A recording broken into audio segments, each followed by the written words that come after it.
बोलो शंकर भगवान की जय। शिव महापुराण की जय। वायु का आगमन। ऋषियों ने उस नैमिषारण्य क्षेत्र में भगवान शंकर की आराधना करके महान यज्ञ प्रारंभ किया। यह यज्ञ 10,000 वर्षों में पूर्ण हुआ। तब ब्रह्मा जी की प्रेरणा से वायुदेव नैमिषारण्य क्षेत्र में आ गए।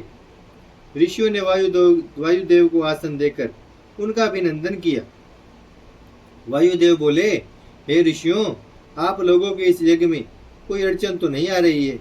ऋषिगण बोले, हमने अपना ज्ञान दूर करने के लिए ब्रह्मा जी की आराधना की थी। उन्होंने प्रसन्नता पूर्वक इस यज्ञ को करने की अनुमति प्रदान कर दी। उन्होंने ब्रह्मा विष्णु रुद्र आदि देवों के स्वामी भगवान शंकर को संतुष्ट करने के लिए शिव मंत्र को जप करने की आज्ञा प्रदान की है। ब्रह्मा जी ने आपको उपस्थित होने के लिए भी कहा था, इसी कारण आप यहाँ पधारे हैं। आपकी कृपा से हमारे 10,000 वर्षों से चल रहा महायज्ञ पूर्ण हुआ।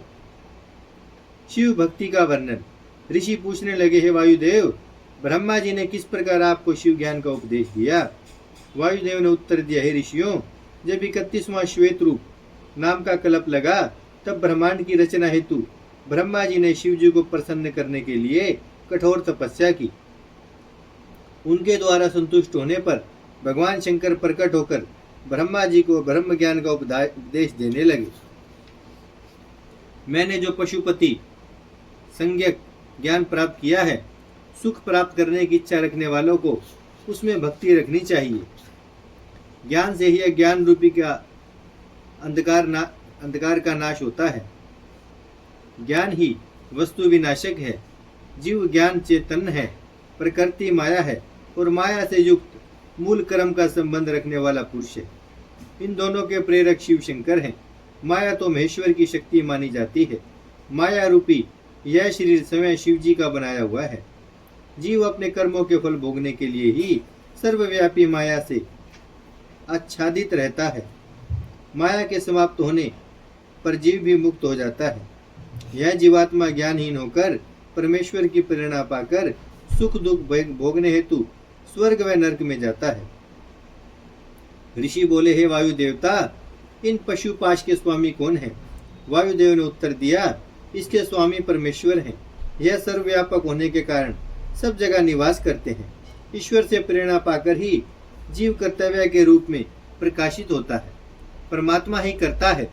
जिस प्रकार नेत्रहीन प्राणी कुछ नहीं देख सकते, उसी प्रकार प्राणियों को भगवान नहीं दिखाई देता। प्राणियों के नेत्र माया से ढके रहते हैं। परमात्मा मायावी है। वह अपनी ईशानी शक्तियों से अकेले ही समस्त संसार को अपने अधीन कर लेते हैं। भगवान शिव संसार की सृष्टि, स्थिति और संहार करने वाले हैं। समस्त संसार इस विराट पुरुष के नेत्र, मुख, भुजा आदि हैं। वही देवों के आदि देव ब्रह्मा जी का निर्माण करते हैं। अपनी शक्ति द्वारा अकेले ही रचना करते हैं एवं समय आने पर इसका विनाश भी कर देते हैं। सदाशिव के ज्ञान से इस भवसागर से मुक्ति मिल जाती है। ये सदाशिव अमृत रस के परम सेतु हैं। जलते हुए काठ की अग्नि के समान है।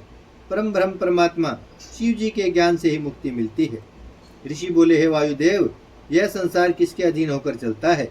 वायुदेव बोले, हे ऋषियों, यह संसार भगवान शंकर का ही तेज स्वरूप है। इसको कलात्मक कहते हैं।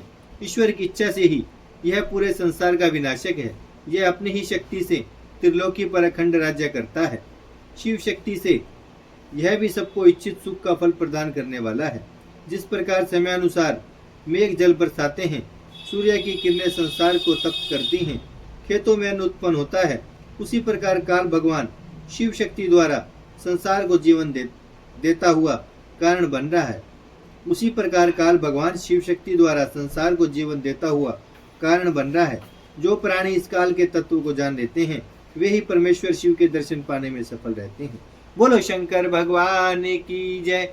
शिव महापुराण की जय। भजमन नारायण नारायण नारायण, श्रीमन नारायण नारायण नारायण, लक्ष्मी नारायण नारायण नारायण, सत्य नारायण नारायण नारायण, भजमन नारायण श्रीमन नारायण, लक्ष्मी नारायण सत्य नारायण, भजमन नारायण नारायण नारायण।